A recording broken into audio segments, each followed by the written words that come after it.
everybody, Luther for Life here, bringing you guys a brand new video. Today, we are talking about something that is not Yu-Gi-Oh! Related. As you can tell by the title and also this first slide on PowerPoint. Yes, I'm using PowerPoint. I can't do fancy editing tricks. We are talking about my personal favorite card game, Chaotic. And I am sure this is mind-blowing to a lot of people that Yu-Gi-Oh! Is not my favorite card game, even though I love it a lot. I grew up with Yu-Gi-Oh!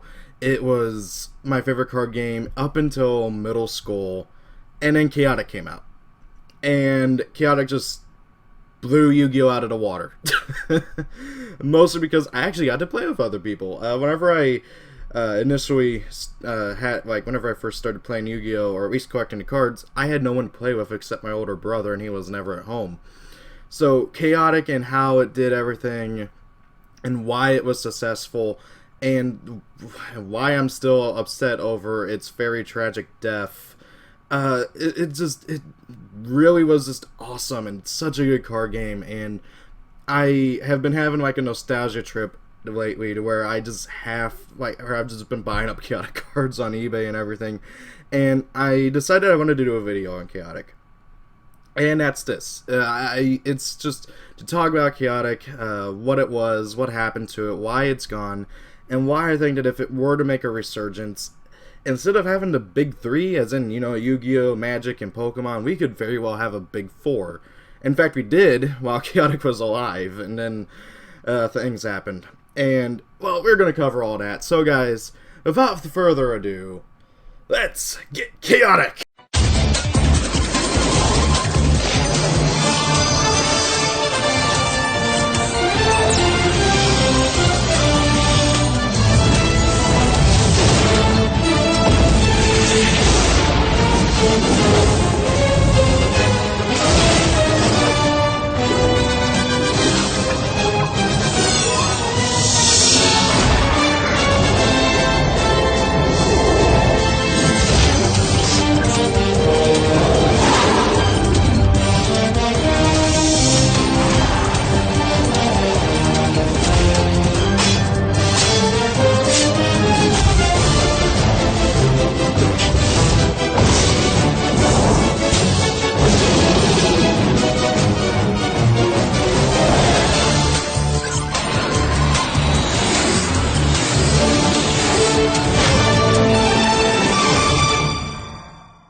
I was wondering, that was the intro from the second season of the TV show for Chaotic.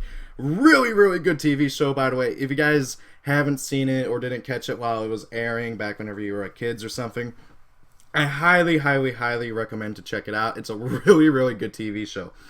Anyways, so Chaotic has a very, very weird origin story and how it got started and everything. Then again, so does Yu-Gi-Oh! I don't know anything about how Magic got started, and Pokemon started with shortly after the Pokemon games actually got going and the whole craze for Pokemon in the 90s. So, basically, Chaotic started out as a card game in, I believe, either Denmark or Sweden. I can't remember exactly which, but of course I will be citing all my sources down below for all the information that I've gotten about Chaotic and its origins. And it started out as Girls and Gorks, and here's a picture of one of the cards over here. It doesn't look all that great.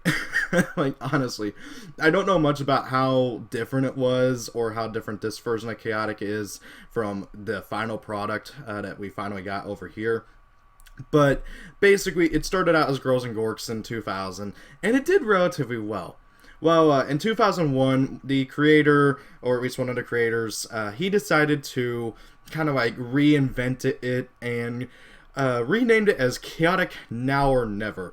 And basically, he really kind of gave it a much needed more detailing in the artwork. He redesigned the cards a bit, and it did really, really well. So well that it caught the ire of 4Kids, the devils themselves, or at least in Kid Entertainment. And 4Kids was like, hey, you have a really good idea over here.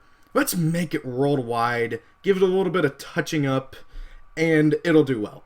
And that's exactly what happened. The guy signed a agreement with 4Kids, basically giving 4Kids the ability to distribute it throughout the entire world while also making the TV show.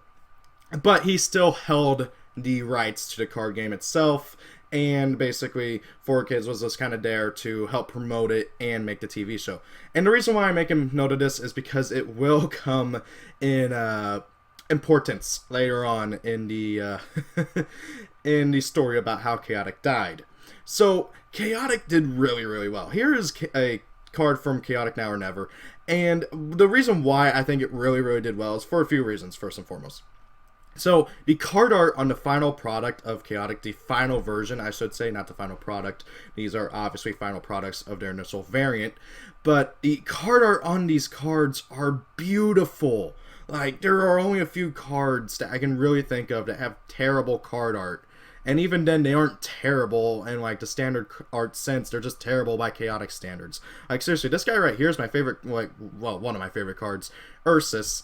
And he has beautiful artwork, like, seriously. And you're going to see a blown-up version of it towards the end, because I got a few slides showing off the artwork and stuff. But, like, seriously, just look at the artwork. It's beautiful, and it's real eye-catching. It's popping, and it just picks up people's, like, attention and stuff.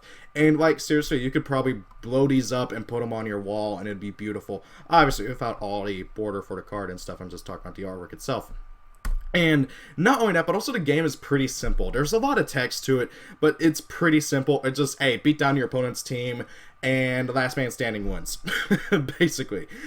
Which is very simple. The TV show is another big factor, I think, because the TV show was friggin' good. Like, seriously, if you get the chance or the time, it's like 70-something episodes long. Sadly, it was cut short because of, again, the game died. But it's really good what we do have. And one of the big reasons why I hope that this game comes back one day is so that we can wrap up some loose ends on the lore. Like, seriously, the lore of the TV show and the actual game itself and everything, there are a lot of questions left, and I would love to do a lot of, like, lore speculation videos and stuff. But I don't know if my audience would really like that. So I don't know. If you guys want to see that, maybe comment it down in the questions below. But one of the other big reasons, and perhaps actually no, the biggest reason why Chaotic did so well, is because it was the first card game to successfully execute a online simulator component into the actual game itself. Not a fan-made simulator. No, you actually could go online, and it was very much encouraged you do, and you could just play with your actual cards, because every single card in Chaotic, right down here in this little space, had a code. And that code was unique to that card. And that card was unique. No other card in the game was like it, unless you're talking about non-creature cards, because all non-creature cards are exactly the same, barring their code. But creature cards, they'll have different stats, different health, different disciplines over here. They'll be different from card to card. The only thing that remains the same is the averages, their tribe, and their rarity, as well as also their elements. That's the only things that stay. These over here, and the health, which is down here, changes. Like, for instance, the average health I see for Ursus is like 55. So that means the average health for Ursus will be 55, but it can be varying anywhere from like 40 to 70 or so, if I'm correct on that. Don't quote me. So your card is your card. And that is really what, like, really helped drive it. You had that card, it was your thing, and you could play it anywhere at any time, so long as you had an internet connection and a laptop or computer. That was all you needed. And you could just play it anytime, play against anybody who was random online. You could play against your friends. There was chat forums. There was everything. And it was just so good. It was so fun. The community was good. Everybody, like, there was fanboyism for tribes, and that was about it. And honestly, I think it was more of a joke because people took it so seriously in the TV show. Like, there would be people arguing about, oh, hey, overworlders are better. Oh, no, underworlders are better. And it was just really stupid sometimes, but it was all in good fun. And the game had a really thriving community, and it still does. Heck, the backup forums, which again I will link to down below, are still relatively active. Heck, there are posts that are as brand new as a week ago. Or so the timing of this video. Some of them are even just a few days ago. So the forums are still active. People still want to play this game. And heck, from what I know of, Chicago has a thriving chaotic community. And God, I kind of want to move to Chicago just so I can play this game again. Granted, I don't know exactly where, and Chicago's kind of a crappy city. Sorry, people who live in Chicago, but let's face it, Chicago's not the best place. So, Chaotic really did well because of that online aspect. And no other card game did it really well up until then. I remember Yu-Gi-Oh! I tried a few times with a few Yu-Gi-Oh! Online games. They were never that good, and they still aren't that good. Konami still can't do it right. Like, seriously, they should just rip off a Chaotic at this point. Like, for instance, like freaking Magic and, well, I'm not sure about Magic, but Pokemon ripped off a Chaotic almost verbatim. They added in like little codes into packs so that you get an online pack on the online game, and then, oh hey, you pretty much get that pack that you opened up, because they don't actually put the codes on the actual card. And then, like, I remember Kaijudo had an online game. I'm pretty sure Magic has an online game, too. Let's see here. Hearthstone. Hearthstone would probably not be as popular if it wasn't for Chaotic. Actually, no, Hearthstone's popular for the same reason as Chaotic was. Because you can play it anywhere. On your computer, online. And, heck, it's for free. You don't need, well, theoretically, you don't need to buy a single card of Chaotic in order to play online. Because whenever you signed up, you got a free starter deck. Of one of the 4 main tribes, Overworld, Underworld, Danium, and Mepedian. And then you just got to play for free. You could never buy, you didn't have to go out and buy a pack, you could just play with those cards. You would get nowhere in the rankings, but you could. It's just really good. And not only that, but also the actual game mechanics and how it plays. They put a lot of thought into this game. The R&D was amazing. Guys, it was not until the second set of the second block that there was a card that everybody screamed, "Oh my god, it's broken!" You know, like in Yu-Gi-Oh! We get, "Oh my god, it's broken!" every single pack, just about. But Chaotic, it wasn't until the second pack of the second block. And that's this guy right here, Ayin, the leader of the Morellians, the, quote, evil tribe. I don't think they're really too evil, they're just, it's really hard to explain, okay? But Ayin, he was the first, quote, broken card. And even then, he didn't make that big of an impact because he's so hard to do his effect, because this is not his first side. He's a dual-sided card, and he starts off on the other side. And you gotta do some, like, Exodia level bullcrap in order to get him onto the other side. But once you do, you pretty much win the game. So, yeah, and then you got the Draw Skin, which is another, quote, broken card, but it wasn't broken until a guy that was coming out in the set that they were hyping up as the game was preparing to die due to the what killed it. But we will get to that here shortly. And then, like, the only other broken card that I've heard people complain about, and even then it's again not broken, is a location card that is the only alternate win condition in the game, where you gotta remove like 50 music counters and you win the game. And that's the only real other broken, well, quote, broken card, because this game was stupidly well balanced, okay? Like, they, in some ways, went way overboard, because there was next to no power creep. I say that in that it was really slow. Like, it took a few sets for most of the stuff from the first set to be basically irrelevant, to where only the ultra rares were really relevant. But basically, one of the big reasons why they were able to get away with very little power creep, and without having a ban list or set rotation. There was no ban list, there was no set rotation in the game. And the big reasons why is because of how they structured the cards. See these things right here, unique and loyal? Unique means you can only play one of that card in your deck. Loyal means you cannot mix it into another deck. So, like, for instance, Iflar here, he cannot play in a deck that is not yellow. Maxor cannot play in a deck that's not blue. Kira cannot play in a deck that's red, that's not red, and so on and so forth. So, basically, you can't mix and match with certain cards. if it says unique. Sorry, no, loyal. And granted, though, they didn't errata it until much later on, because originally it just said this card's name cannot enter mixed armies, which was a very, very good strategic idea. Because imagine a deck where you can play Maxor and Kaor and in the same deck. That'd be stupid. No, thank you. So that's one of the big things. And then they introduced another restriction called legendary, where you can only play one legendary card in your deck regardless of what type of card it is, whether it be creature, battle gear, attack card, stuff like that. And another big reason why it was so well balanced is because you had to put a lot of thought into your attack cards. You got 20 attack cards for a standard 6 creature deck. And you also were only allowed to have a build cost, which is this up here, up to 20. Which was really smart, because for super powerful cards like Armageddon right here, which is not only unique, but it has a build cost of 5. The highest build cost I've ever seen for a card. There might be one with more, but 5, I believe, is the maximum. So that means that's 5 build cost for one card. And that means you have 19 other card slots to fill for your 20 attack card deck, but you only have 15 build cost left. Which means you have to be really strategic about that, you know? And it just is really, really good and well balanced, well thought out. And that's one of the other reasons why Chaotic did so well, and why I think it could really come back, is because of how well balanced it was. Any competent Chaotic player could build a competent deck and take it to a tournament, and provided that they aren't doing against somebody who's more skillful than them or has better cards than them, can do relatively well. Like, I'm not even joking here, guys. I did not get to buy a lot of Chaotic product as a kid, because, well, I had to completely, totally rely on my parents' money, and if they were so nice to actually buy me cards.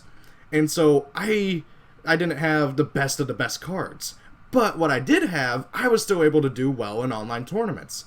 And notice how I said online, because really, honestly, offline tournaments were almost non-existent, and even if they were, I couldn't go to them because there were no locals near where I lived at the time. So, Chaotic was really, really balanced. It was well thought out. I swear they probably had like the next 3 sets planned ahead, which really is a shame, because we didn't even get Fire and Stone. We got a few of the cards out of the set because they were sneak peek cards, but we never got the full set, which really, really sucks. And actually, you're going to see one of the big hype cards right here, Azil, the young queen, who's going to take over for Alexia here in the bottom left as the new queen in Danians in Fire and Stone, which we never got, which really, really, really sucks. So, Chaotic lasted for a total of 8 sets, which was comprised of 3 blocks. The first block, which was Dawn of Param, which started off with the Dawn of Param set and ended with Silent Sands. That was 3 sets. The second block was Marillion Invasion. That one lasted for 4. And then the last block, which was going to be the third block, started off with Secrets of Lost City. And I believe that was Alliances Unraveled. And that was basically the 4 main tribes going back to fighting each other. And that 9th set, this set right here, Fire and Stone, never got to come out. They were hyping it up. They were releasing pictures of the cards. They released a few promo cards and everything to hype up the set. And then what ended up killing it came out. What ended up happening? So the game actually came out in 2006 over here in the U.S. The hiatus, the game lasted for 4 years by itself. And then the actual site, the website, the main website where you could actually go and play Chaotic online, lasted until, I believe, February 2015, if I remember correctly. And then it went down. And it's still down. If you try to go to chaotictcg.com, it will say, we're sorry for the inconvenience, but Chaotic TCG is down. Thank you for all the years of your support, blah, blah, blah. And it's really, really, really sad. So, I've been alluding to what killed Chaotic this entire time, and it's about time to talk about it. What killed Chaotic? What killed this well-balanced, well-thought-out game? Was it Yu-Gi-Oh? Was it Pokemon? Was it Magic? No, it wasn't. Heck, it was doing just as well, if not better than all 3 of those. You know what killed it? 4Kids. So, what happened? 4Kids got greedy. They tried to claim that they had full rights over Chaotic, and filed a lawsuit on the trademark owner. or sorry, not trademark, copyright owner, whatever you.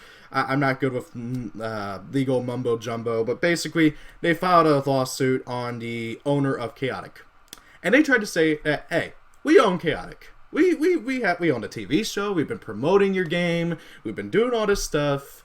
We own Chaotic. And of course, the owner of Chaotic was like, no, you don't, and filed a counter lawsuit.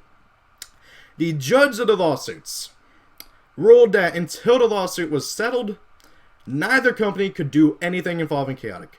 No cards could be made. No TV episodes could be made. The online staff could not act like there could be nothing going on with anything involving Chaotic. Any product currently in stores had to be pulled from shelves, and basically, excuse me, nothing involving Chaotic could be made or sold by official distributors. And everybody was freaking out, but the Chaotic TCG, the actual company, was like, don't worry, we'll get this all settled out, and everything will be back in smooth, and Fire and Stone will be released on time. And, yeah, that's not what happened. The lawsuit lasted for 3 years. And even then, it was settled out of court, with the original copyright owner winning. I don't know how much money he got out of it, but whatever. Chaotic died by then. There was no recovering from that loss. 3 years, almost everybody, with the exception of a few diehard fans, had already left the game. Like, the only reason why I left the game before those 3 years even started is because my computer couldn't handle the new Chaotic client. My old computer could not handle the updated Chaotic client, which was like full of animations and cool stuff, which my computer just could not run. Which really, really sucked. So I didn't even get to see what was going on because I couldn't play the game. So, yeah, that's what happened. 4 kids. So, now who owns Chaotic? What's going on? Where is it? Well, there's a lot of rumors. Before the site went down, the last admin, a guy who went by the screen name Chaotic Blargers, he made a few posts. This was, I can't remember exactly what year this was in, but he basically said that there is, a few things going on in the background, behind the scenes and everything, and Chaotic might make a comeback. He said in the earliest possible state where they were projecting it at that time, 2017, was when he said that Chaotic is most likely to come back, at the earliest. It might come back later, it might come back sooner, but 2017 was the projected year for its revival. We are only a few months away from 2017, and we have not heard a single thing about Chaotic making a comeback, which worries me. So honestly, obviously 2017 is a long way from here, and also 2017 is a full 365 days and a half year.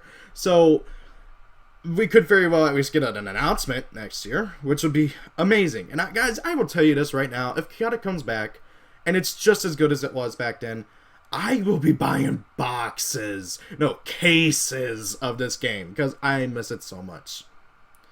And it's just so good. And also, I'm spending a crap ton of money to relive my nostalgia lately. So, aside from that and a few rumors, apparently it's owned by a Korean company named Kodo Studios at the moment.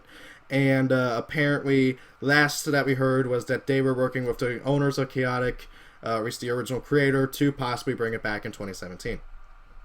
And we don't know how they're going to go about it. Who knows, we might see a 4th version of Chaotic. I hope not.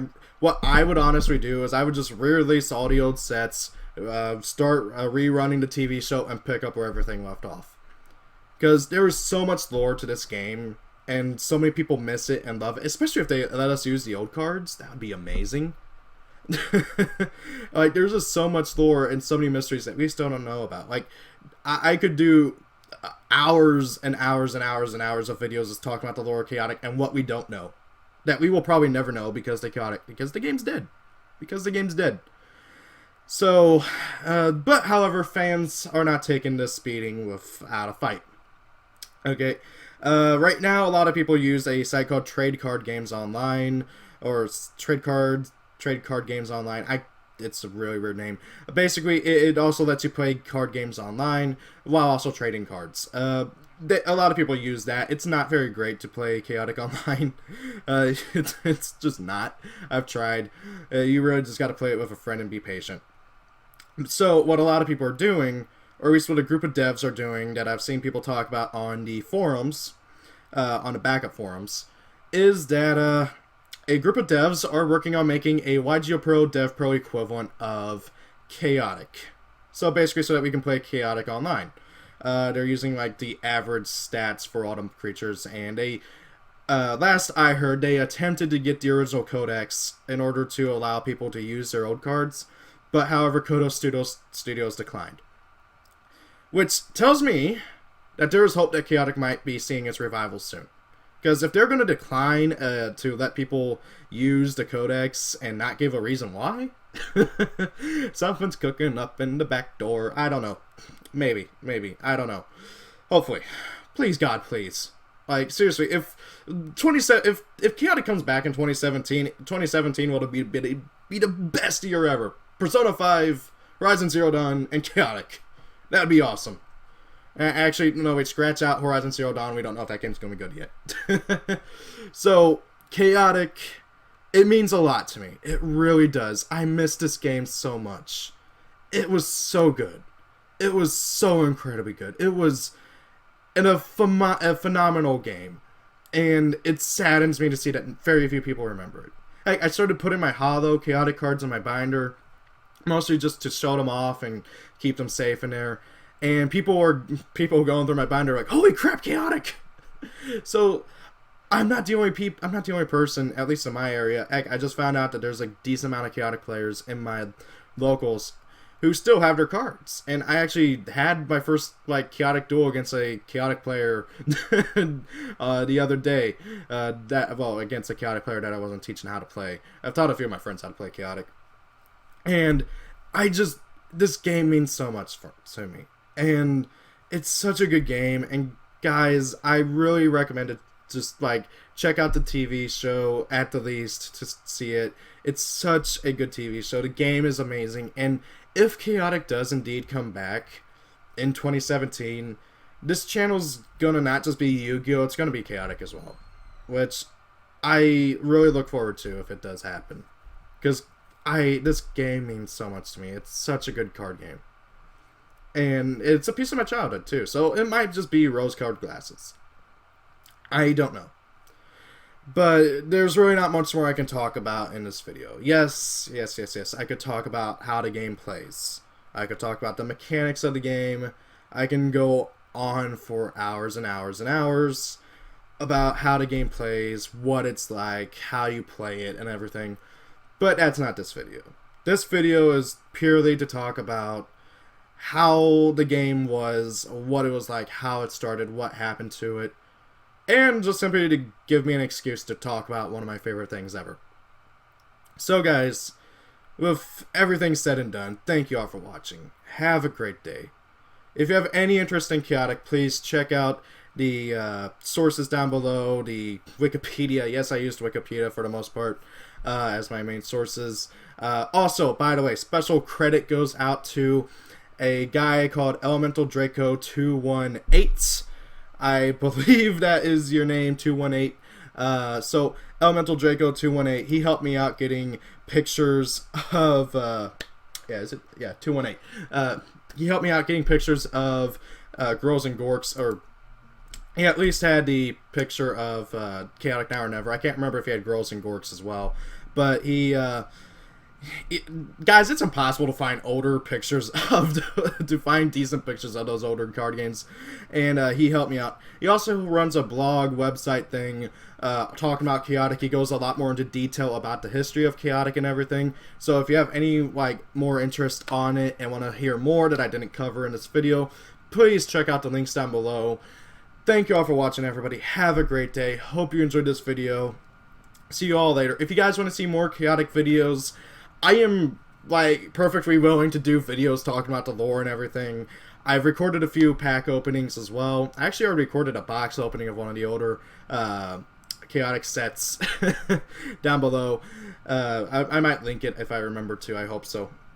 I did it like a few months ago, and I recently recorded some more openings of chaotic packs and stuff, and I've got like 9 more packs of Secrets of the Lost City because I'm trying so hard to get this guy right here, Ursus. He's one of my favorite cards, and Secrets of the Lost City was the last set to be released, so there's not much of it floating around. It never got a reprint set. So, yeah, I'm having trouble finding this guy. So, guys, again, thank you all for watching. Have a great day. See you all later. Peace out. If it's your birthday, happy birthday.